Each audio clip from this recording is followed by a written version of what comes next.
Did you know that over half of the troops that fought for the South in the Civil War were black slaves? Or were they? No, they weren't. But someone without any prior education or knowledge on the Civil War could have just heard that crazy fact and believed it. That was just an example. I don't think anyone has actually been taught that.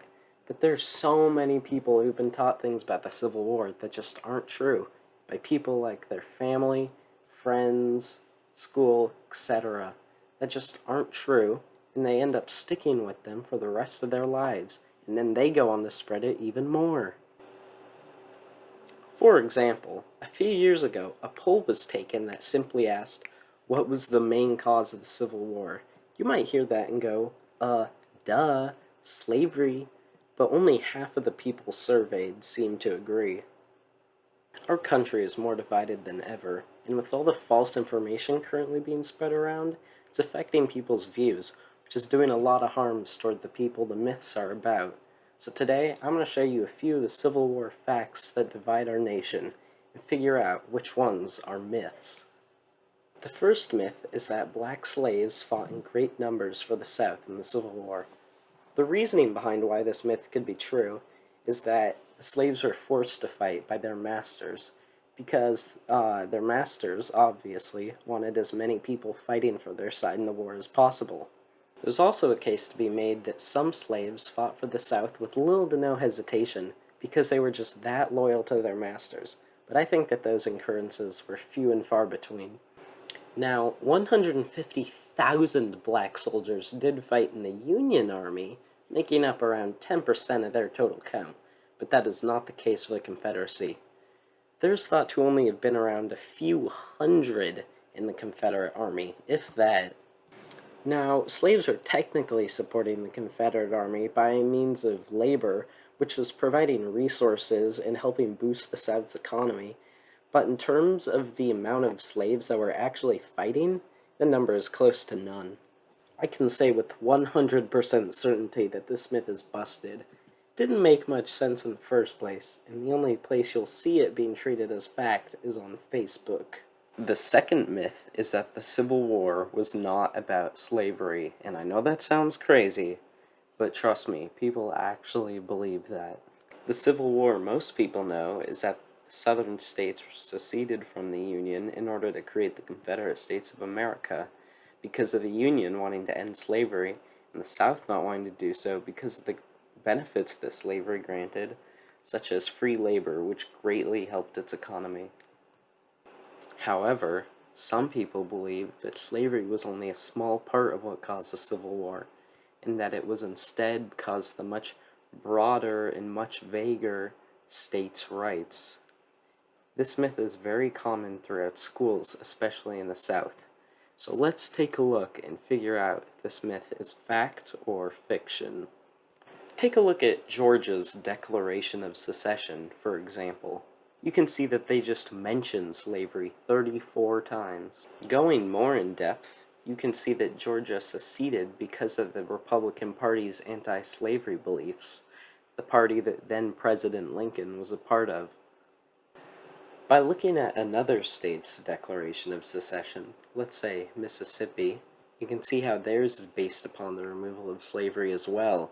They say, a blow at slavery is a blow at commerce and civilization, the economic downside of abolishing slavery being a common trend among southern states in their secession declarations. Those are just two examples, but if you take a look at any Confederate states' Declaration of Secession, it will talk about slavery, and it will have played a part in why they seceded. Myth busted. Mito número 3. Northerners own slaves? You might be wondering how in the world people could think that the ones fighting to end slavery could own slaves, but life finds a way. For this, I'm going to say there has to be a decent number of people owning slaves for it to count, not just one guy. I'm looking at you, Jerry.